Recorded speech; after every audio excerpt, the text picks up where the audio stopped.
Papá era un caballero, tenía el don de gentes. Era un tipo chistoso en algunos momentos, simpático. Era un tremendo tipo.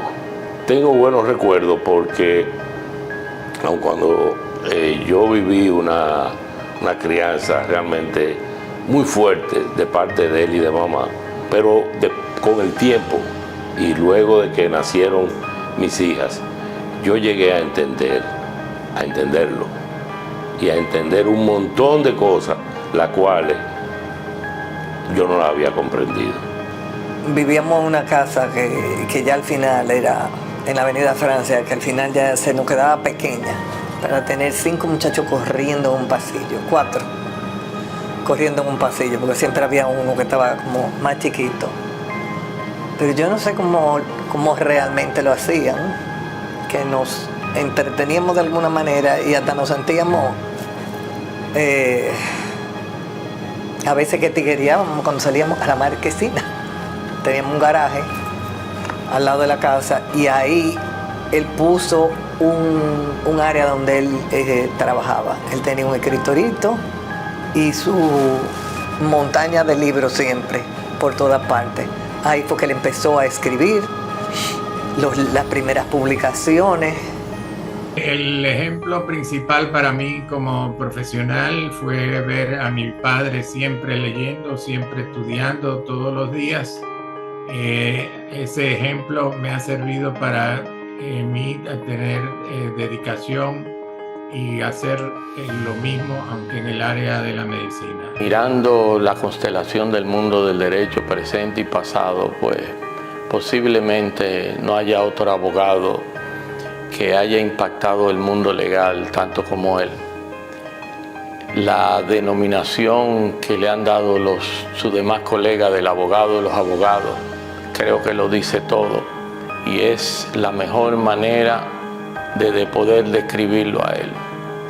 Él repetía mucho antes de tener este evento que él estaba haciendo 2 libros.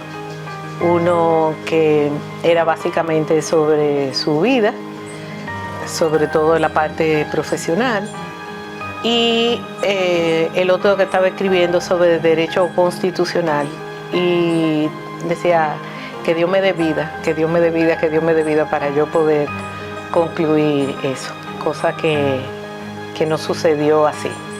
Pero sin embargo, pasar por su despacho y conectarse con lo que significaba para él su producción y su trabajo, eso le daba vida, eso le daba energía, eso le daba impulso. Nunca olvido una vez que él me llevó al tribunal para que lo acompañara. Yo tenía unos 7 años y él tenía un litigio civil y papá comienza la parte del debate y él, que era de tez blanca, se pone incómodo, colorado. De repente termina el debate, la audiencia, y yo veo que papá baja, se va al otro lado donde estaba el abogado de la contraparte, le da un abrazo y se explota de la risa. Yo como que no entendía mucho en aquel momento, pero eso sí habla de la naturaleza de papá. Recuerdo con mucha nostalgia los domingos en casa de papá, y la verdad es que era un festival sobre todo por los chiquitos. Papá tenía una parte muy divertida. Tenemos un repertorio de canciones que papá compuso. Y nos pusimos a cantarla todos los hijos. Entonces él tenía un zoológico y tenía una mona grande, que era mi mamá, y 5 monitos, que eran dueños de su corazón. Semanalmente era una actividad que hacíamos y era muy divertido. En aquella época, no quiero decir que cogió mucha cuerda. Él decía que si él no hubiera estudiado Derecho, hubiera sido rumbero. Cuando nosotros estábamos chiquitos, enfermos, quien se levantaba a bregar con el que estaba enfermo era papá. Y quien salía al rescate por la noche si había uno vomitando o no me puedo dormir o lo que fuera. Ese era él. Bajaba fiebre, ponía inyecciones. Trabajando con papá en los años 90, había una reunión de socios. Se le pidió a la secretaria de que no pasase ninguna llamada. La reunión debía haber durado como 2 horas y cuando íbamos por la 1:30 suena el teléfono y la secretaria dice: es la esposa del doctor que dice que es urgente. Papá abre los ojos, se preocupa, toma el teléfono y tiene a mi mamá del otro lado y le dice: ah, muy bien, que cuando vaya lleve pan.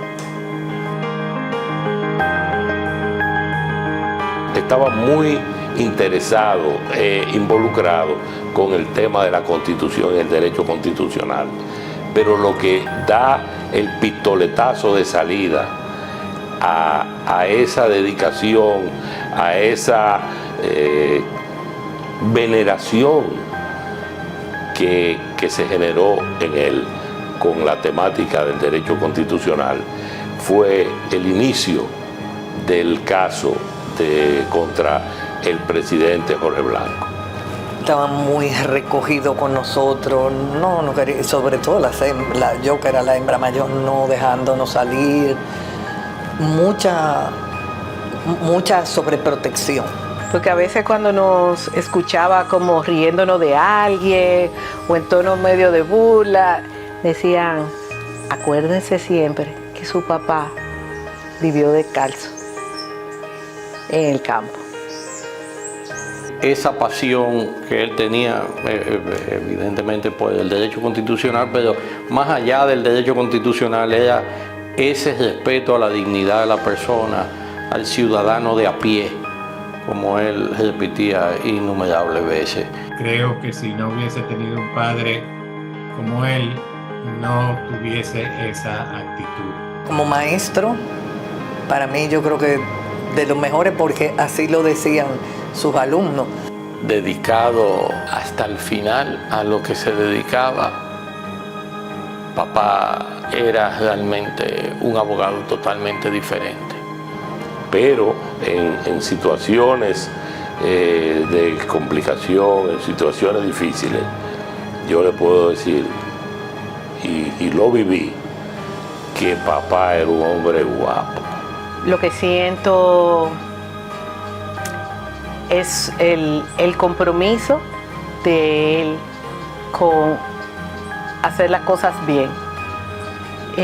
Y sobre todo dentro de un nivel de rectitud y de valores que lo acompañaron en todo momento de su trayectoria.